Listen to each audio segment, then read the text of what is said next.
भागवतं Canto 1 Chapter 10 भागवतं स्कन्धं 1 अध्यायं 10 शौनक उवाच हत्वा स्वरिक्थस्पृध आददायिनो युधिष्ठिरो धर्मभृतां वरिष्ठः सहानुजै प्रत्यवरुद्धवो जनः कथं प्रवृत्त किमकारशीत्ततः सूत उवाच वंशं कुरोर्वंशदवाग्निर्हृदं सरोहयित्वा भवभावनो हरिः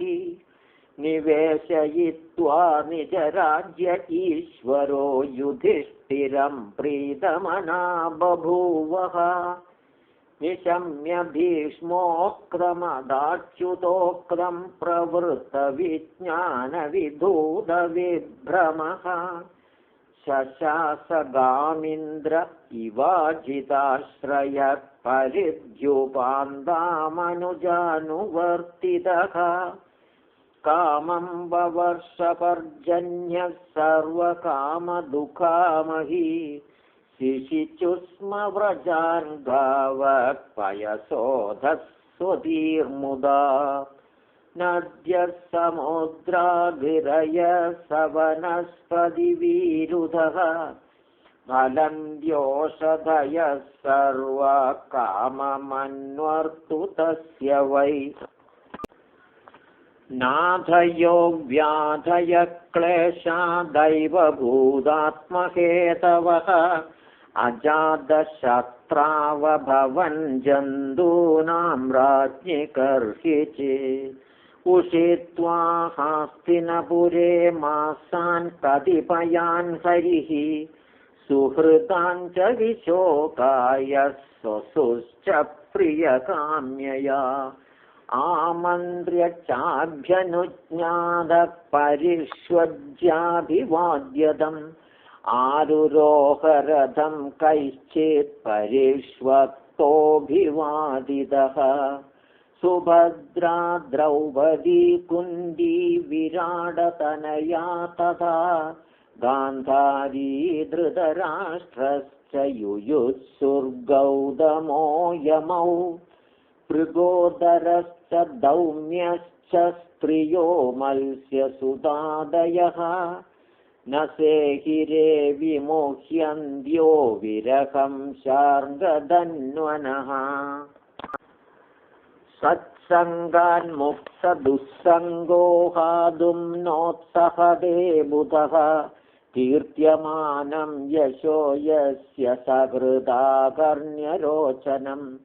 तस्मिन्यस्तधियः पार्थः सहेरन्विरहं कथं दर्शनस्पर्शसल्लाभशयनासनभोजनैः सर्वे ते निमिषैरक्षैस्तमनुद्धृतचेतसः वीक्षन्तः स्नेहसम्बद्धा विचेलुस्तत्र न्यरुन्धन्नुद्गलद्बाष्पमौत्कण्ड्याद्देवगीसुदे निर्यात्यगारान्नो भद्रमिति स्याद्बान्धवस्त्रियः मृदङ्गशङ्खभैर्यश्च वीणापणवगोमुखाः दुन्दुर्यानगखण्डाद्याने दुर्दुन्दुभयस्तथा प्रासादशिखरारूढा कुरुनार्यो दिदृक्षया ववृषु कुसुमै कृष्णं प्रेमव्रीडास्मिदेक्षणाः सितातपत्रं जग्राहमुक्तादामविभूषितं रत्नदण्डं गुडाकेशः प्रियः प्रियतमस्यः उद्धवः सात्यकिश्चैव व्यजने परमाद्भुते विकीर्यमाणः कुसुमैरेजे मधुपदिपदी अश्रूयन्ताशिषः सत्यास्तत्र तत्र द्विजेरिताः नानुरूपानुरूपाश्च निर्गुणस्य गुणात्मनः अन्योन्यमासीत् संजल्प उत्तमश्लोकचेदसा कौरवेन्द्रपुरस्त्रीणां सर्वश्रुतिमनोहरः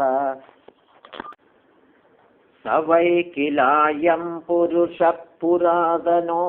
य एक आसीदविशेष आत्मनि अग्रे गुणेभ्यो जगदात्मनीश्वरे निमीलितात्मन्निशि सुप्तशक्तिषु स एव भूयो निजवीर्यचोदितां स्वजीवमायां प्रकृतिं सिसृक्षतीम् अनामरूपात्मनि रूपनामनि विदित्समानोऽनुससारशास्त्रकृत् स वा अयं यत्पदमात्र सूरयोजितेन्द्रिया निर्जितमादरिष्वनः पश्यन्ति भक्त्युत्कलितामलात्मनानन्वेषसत्वं परिमाष्टुमर्हति स वा अयं सख्यनुगीतसत्कथो वेदेषु गुह्येषु जगुह्यवादिभिः य एक ईशो जगदात्मलीलया सृजत्यवत्यत्ति न तत्र सज्जते यदास्य धर्मेण तमोधियो नृपा जीवन्ति तत्रैष हि सत्त्वदः किल दत्ते भगं सत्यमृतं दयां यशो भवाय रूपाणि ददद्युगे युगे अहो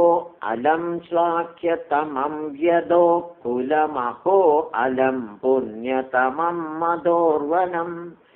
यदेष पुंसामृषभश्रियपदि स्वजन्मना चङ्क्रमणेन चाञ्चति अहो बदस्वर्यशस्तिरस्करी कुशस्थली पुण्ययशस्करी भुवः पश्यन्ति नित्यं यदनुग्रहेषितं स्मितावलोकं स्वपतिं स्मयत्प्रजाः नूनं व्रतस्नानहुदादिनेश्वरः समर्चितो ह्यस्य गृहीतपाणिभिः पिबन्ति या साख्याधरामृतं मुहुर्व्रजस्त्रियः सम्मुहुर्यदाशयाः या वीर्यशुल्केन कृता स्वयंवरे प्रमद्य चैद्यप्रमुखान् हि शुष्मिणः प्रद्युम्न साम्बाम्बसुदादयो परायाश्चाकृता भौमवदे सहस्रशः येदात् परं स्त्रीत्वमपास्तपेशलं निरस्तशौचं वद साधु कुर्वदे यासां गृहात् पुष्करलोचनपदिर्न जात्वपैत्या हृदिभिर्हृदि स्पृशन् एवं विधा गदन्दीनां सगिरपुरयोषितां निरीक्षणेनाभिनन्दन् सस्मितेन ययौ हरिः अजातशत्रुप्रधनां गोपीधाय मधुद्विषः परेभ्यः शङ्कितस्नेहात् प्रायुङ्क्त चतुरङ्गिनीम्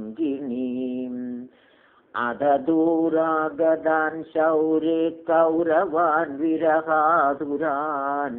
संनिवर्त्य दृढं स्निग्धान् प्रायात् स्वनगरीं प्रियैः कुरुजाङ्गलपाञ्चालान् शूरसेनान् स्वयामुनान् ब्रह्मावर्तं कुरुक्षेत्रं मत्स्यान् सारस्वतानथ मरुधन्वमधिक्रम्य सौवीराभिरयोपरान् आनर्तान् भार्गवो वागाश्रान्तवाहो मनाग्विभुः तत्र तत्रत्यैर्हरिप्रत्युद्यतार्हणः सायं भेजे दिशं पश्चाद्गविष्टो गां गदस्तदा। इति श्रीमद्भागवते महापुराणे पारमहंस्यां संहितायां प्रथमस्कन्धे श्रीकृष्णद्वारकागमनं नाम 10मोऽध्यायः।